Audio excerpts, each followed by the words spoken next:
Hi friends, I am Advocate Jaya Shiva. Today I am going to speak about the principles of the insurance, the contract of insurance. And before I start this topic, I'd like to remind you that I have made a lot of video on different other topics. For an example, I've made a video on why is it necessary to make a will, and what are the important parts of a will, and probate, letter of administration, and succession certificate. So if you have seen my video, you can share those videos with the people whom you think require to know this information. So let's start with the topic of today. Seventh principle of the contract of insurance. So to ensure the proper functioning of an insurance contract, the insurer and the insured have to uphold the seven principle of insurance I am going to explain you today. So, if you have taken an insurance policy, there are certain responsibilities or duties that you need to follow in order to make sure that the proper procedure of insurance is being followed, and you are able to claim your uh, uh, the claimed amount through your insurance policy. And the insurance company also has to follow these principles in order to make sure that the contract works properly. So let's start. The first principle is the principle of utmost good faith. That means both parties should have a good faith, and it is expected from the person who is insured or who is buying the insurance policy that he discloses all the necessary information to the insurer, that is the insurance company. Second important principle is the principle of proximate cause. For an instance, if an accident or an incident happens for more than one cause, so they have to calculate what should be the closest cause of a particular accident or an incident. So I'm giving you an example. For an instance, that uh, a clothes shop caught fire, but what happened was actually the shop that was just near that shop caught fire. And because this clothes shop had a lot of clothes which caught the fire very quickly, so because of that this shop also caught fire, and this shop was damaged or all burned, partially or 100% damaged.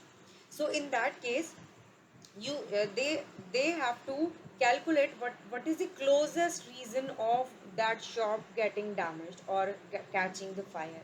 It could be I'm sorry, in this case the closest reason would be the adjoining shop or the shop near to that shop catching the fire.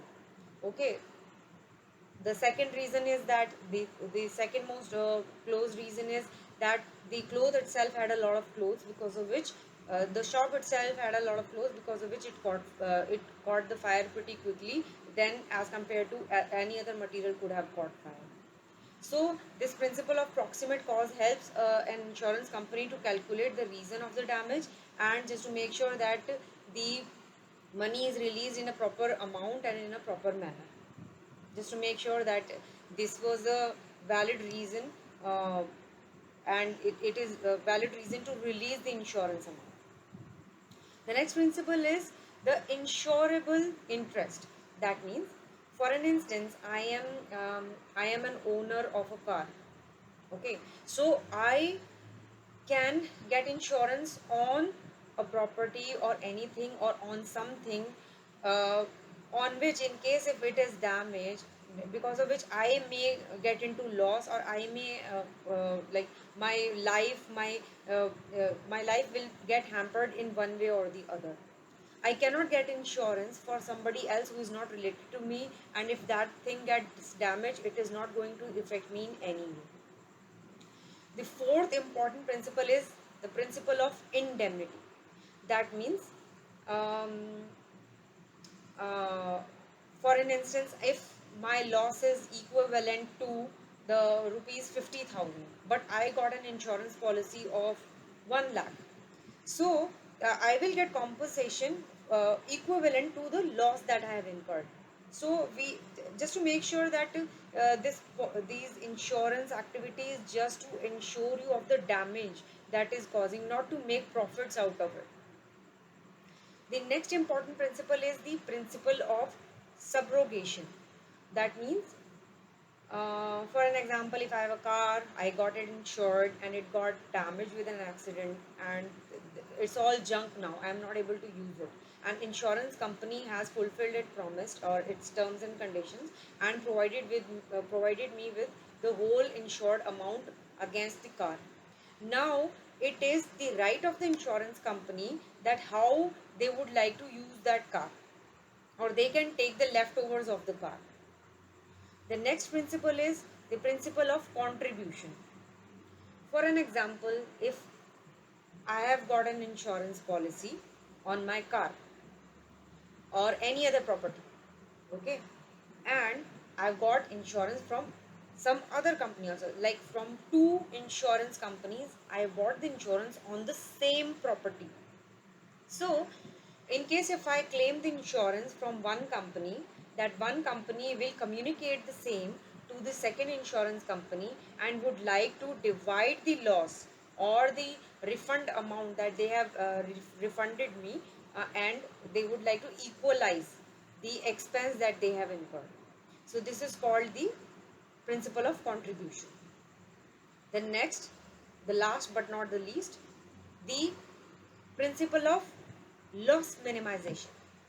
So, for an example, if I have got an insurance on my car and my car has got fire, okay, so it's not that I will think anyways it is insured and the insurance company is going to refund me whatever damage has been done.